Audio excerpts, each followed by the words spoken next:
दोस्तों नमस्कार।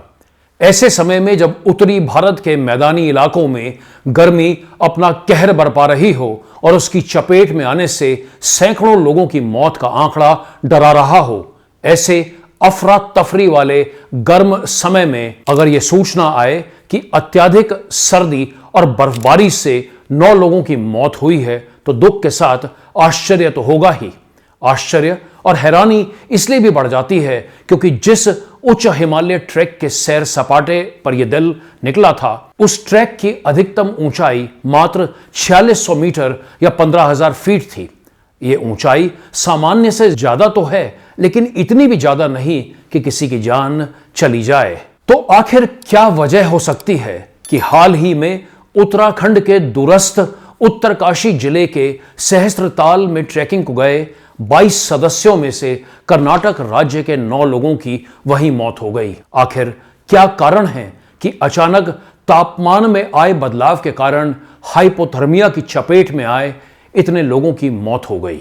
आखिर क्या वजह है कि पिछले 6 सालों में सिर्फ उत्तराखंड के उत्तरकाशी जिले में ही 64 यानी 64 ट्रैकरों की रोमांचक यात्रा मौत में बदल गई? कहीं इन हादसों की जिम्मेदार दिल्ली, देहरादून या अन्य शहरों की वह ऑनलाइन एग्रीगेटर कंपनियां या ट्रैकिंग कंपनियां तो नहीं हैं जो पर्यटकों को बिना पूरी हकीकत बताए हिमालय के अनदेखे खतरों में झोंक रही हैं? इन मौतों का अध्ययन करने से पहले हमें हिमालय के उन दुर्गम इलाकों को समझना होगा जहां पर यह घटनाएं अक्सर होती हैं, लेकिन सबक फिर भी नहीं लिए जाते। असल में हिमालय को हम मोटे मोटे तौर पर 3 अलग अलग लाइनों में विभाजित कर सकते हैं।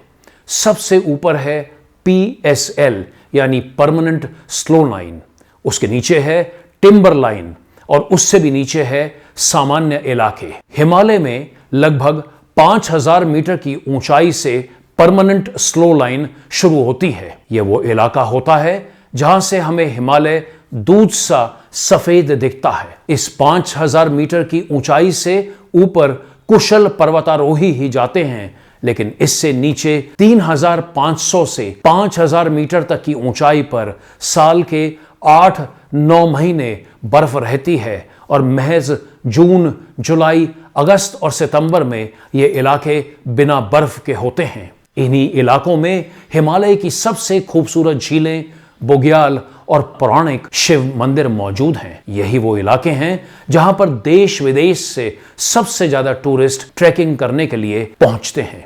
लेकिन ये इलाके जितना अपने प्राकृतिक सौंदर्य के लिए जाने जाते हैं, उतने ही जानलेवा भी हो सकते हैं, क्योंकि इन जगहों की खूबसूरत और रोमांचकारी होने के कारण अधिकांश ट्रैकर्स बिना पुख्ता तैयारी किए यहां तक पहुंच जाते हैं और फिर कई बार वो एक ऐसी मुसीबत में फंसते हैं जिसका परिणाम कई बार जानलेवा हो जाता है। असल में इन इलाकों में मौसम बहुत तेजी से करवट बदलता है। लोकल डिस्टर्बेंसेस के कारण हर दिन यहां कहीं ना कहीं बारिश होती है, जिससे तापमान जहां 15 डिग्री होता है, कुछ ही देर में -3, -5, -7 डिग्री तक हो सकता है। बर्फीला तूफान और गेंद के आकार के ओले जानलेवा हो जाते हैं।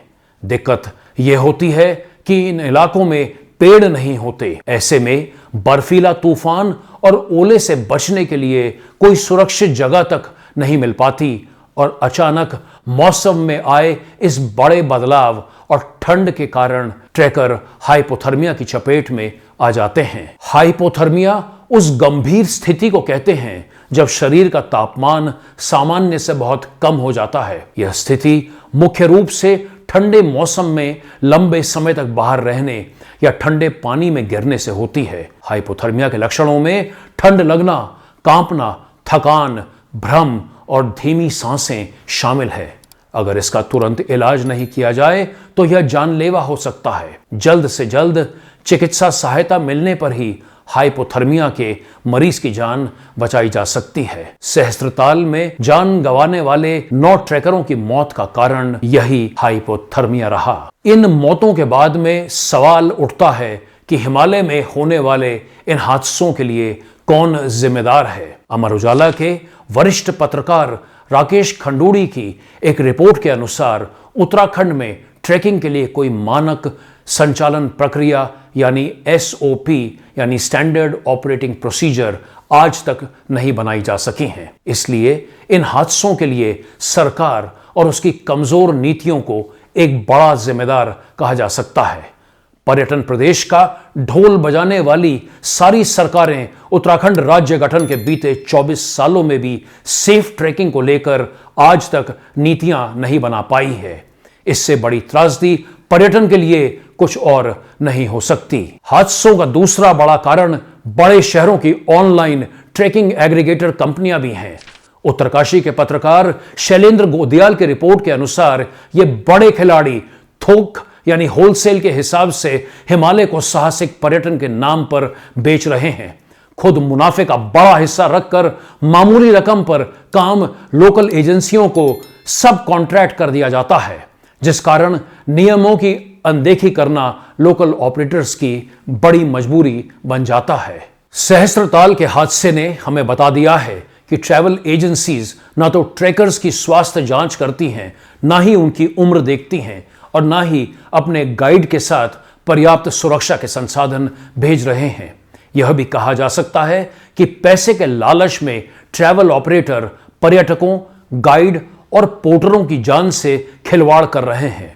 ट्रैकरों को बिना एक्लेमेटाइजेशन किए ही हिमालय के ऊंचाई पर भेज दिया जाता है। साथ में कम व अनुभवहीन स्टाफ और मुनाफा कमाने के लिए ट्रैकिंग के दिन कम करना भी इन हादसों की एक बड़ी वजह है। इन हालातों को बदलने के लिए जरूरी है कि सरकार पहले अपनी जिम्मेदारी समझे। ट्रैवल ऑपरेटर्स और स्थानीय लोगों के साथ मिलकर ट्रैकिंग के नियम तय किए जाएं। चारधाम यात्रा की तर्ज पर ट्रैकिंग पर आने वाले हर पर्यटक का अनिवार्य सेंट्रलाइज पंजीकरण, सुरक्षा जांच, जरूरी साजो सामान और उम्र की सीमा को लेकर भी नियम बनने बेहद जरूरी हैं।